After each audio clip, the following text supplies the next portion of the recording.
दोस्तों, सीता माता की बहुत ही प्रचलित लोक कथा आज मैं आपके समक्ष प्रस्तुत करने जा रही हूँ। दोस्तों, तो बहुत ही ध्यान से सुनिएगा और बहुत ही ज्ञानवर्धक है और इससे हमें बहुत ज्ञान मिलेगा। तो चलिए शुरू करते हैं। यह कहानी सीता माता कहती हैं और श्री राम इसे सुना करते थे। एक दिन श्री राम भगवान को किसी काम के लिए बाहर जाना पड़ गया, तो सीता माता कहने लगी कि भगवान, मेरा तो 12 वर्ष का नित्य नियम है। अब आप बाहर जाएंगे तो मैं अपनी कहानी किसे सुनाऊंगी। श्री राम ने कहा कि तुम कुएं की पाल पर जाकर बैठ जाना और वहाँ जो औरतें पानी भरने आएंगी उन्हें अपनी कहानी सुना देना। सीता माता कुएं की पाल पर जाकर बैठ जाती हैं। एक स्त्री आई, उसने रेशम की जरी की साड़ी पहन रखी थी और सोने का घड़ा ले रखा था। सीता माता उसे देख कहती हैं कि बहन, मेरा 12 वर्ष का नित्य नेम सुन लो। पर वह स्त्री बोली कि मैं तुम्हारा नित्य नेम सुनूंगी तो मुझे घर जाने में देर हो जाएगी। आज मेरी सास मुझसे लड़ेगी। उसने कहानी नहीं सुनी और चली गई। उसकी रेशम जरी की साड़ी फट गई, सोने का घड़ा मिट्टी के घड़े में बदल गया। सास ने देखा तो पूछा कि ये किसका दोष अपने सिर लेकर आ गई हो। बहू ने कहा कि कुएं पर एक औरत बैठी थी, उसने कहानी सुनने के लिए कहा, लेकिन मैंने सुनी नहीं, जिसका यह फल मिला। बहू की बात सुनकर अगले दिन वही साड़ी और घड़ा लेकर सास कुएं की पाल पर गई। सास को वही माता सीता बैठी मिली। तो माता सीता ने कहा कि बहन, मेरी कहानी सुन लीजिए। सास बोली कि एक बार छोड़, मैं तो 4 बार कहानी सुन लूंगी।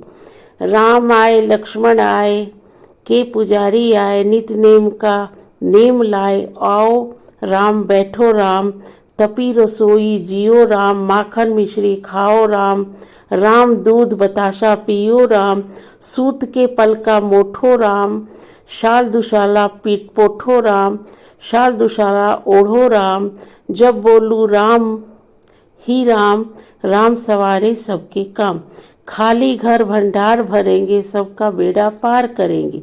श्री राम जय राम, जय जय राम। सास बोली कि बहन, कहानी तो बहुत अच्छी लगी। कहानी सुनकर सास घर चली गई और उसकी साड़ी फिर रेशम जड़ी की बन गई। मिट्टी का घड़ा फिर सोने के घड़े में बदल गया। बहू कहने लगी, सास माँ, आपने ये सब कैसे किया। सास ने कहा कि बहू, तू दोष लगा के आई थी और मैं दोष उतार कर आ रही हूँ। बहू ने फिर पूछा कि वह कुएं वाली स्त्री कौन है। सास बोली कि वे सीता माता थी, जो पुराने से नया कर देती हैं, खाली घर में भंडार भर देती हैं। वह लक्ष्मी जी का वास घर में कर देती हैं। आदमी की जो भी इच्छा हो उसे पूरा कर देती हैं। बहू बोली कि ऐसी कहानी मुझे भी सुना दो। सास बोली कि ठीक है, तुम भी सुनो। और सास ने कहानी शुरू की। राम आए, लक्ष्मण आए, देश के पुजारी आए, नित नेम का नेम लाए। आओ राम, बैठो राम, तपी रसोई जियो राम, माखन मिश्री खाओ राम, दूध बताशा पियो राम, सूत के पल का मोठो राम, शाला दुशोला पोठो राम, शाल दुशाला ओढ़ो राम, जब बोलू जब राम ही राम, राम सवारे सबके काम, खाली घर भंडार भरेंगे, सबका बेड़ा पार करेंगे। श्री राम जय राम, जय जय राम। कहानी सुनकर बहू बोली कि कहानी तो बहुत अच्छी है। सास ने कहा कि ठीक है, इस कहानी को रोज कहा करेंगे। अब सास बहू रोज सवेरे उठती, नहाती धोती और पूजा करने के बाद नित्य नेम की सीता की कहानी कहती। एक दिन उनके यहाँ एक पड़ोस की औरत आई और बोली कि बहन, जरा सी आँच देना। तो वह बोली कि आँच तो अभी हमने जलाई ही नहीं। पड़ोसन ने कहा कि तुम सुबह 4 बजे से उठकर क्या कर रही थी हो। फिर उन्होंने कहा कि सुबह उठकर हम पूजा करते हैं, फिर सीता माता की नित्य नेम की कहानी कहते हैं। पड़ोसन ने उसकी बात सुनकर फिर कहा कि सीता माता की कहानी कहने से तुम्हें क्या मिला? वे बोली कि उनकी कहानी कहने से घर में भंडार भर जाते हैं, सारे काम सिद्ध होते हैं, मन की इच्छा पूरी होती है। पड़ोसन कहती है कि बहन ऐसी कहानी तो मुझे भी सुना दो। फिर वह बोली, ठीक है, तुम भी यह कहानी सुन लो। तो दोबारा से यही कहानी सुनाई जाती है जो कि पहले ऊपर सुनाई गई है। सारी कहानी सुनने के बाद पड़ोसन कहने लगी, बहन कहानी तो मुझे बहुत अच्छी लगी। अब वह पड़ोसन भी नित नेम सीता माता की कहानी कहने लगी। कहानी कहने से सीता माता के पड़ोसन के घर में भी भंडार भर गए। अब तो पूरे मोहल्ले में नित नेम की कथा चल पड़ी। हर किसी की मनोकामना पूरी होने लगी।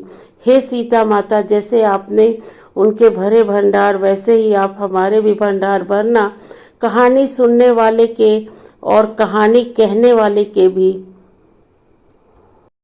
दोस्तों, आप लोग भी नित नेम सीता जी की कथा को पढ़ते रहिए और अपने घर को भरते रहिए, भंडार भरे रहेंगे और सारी चीज़ें अच्छी होती रहेंगी। तो वीडियो अच्छा लगा हो तो लाइक शेयर और सब्सक्राइब जरूर कीजिए और चैनल को आगे बढ़ाइए। दोस्तों, सपोर्ट में ही सब कुछ है और सपोर्ट करेंगे तो हम लोग बहुत आगे जाएंगे। चलिए मिलते हैं अगले ब्लॉग में, तब तक।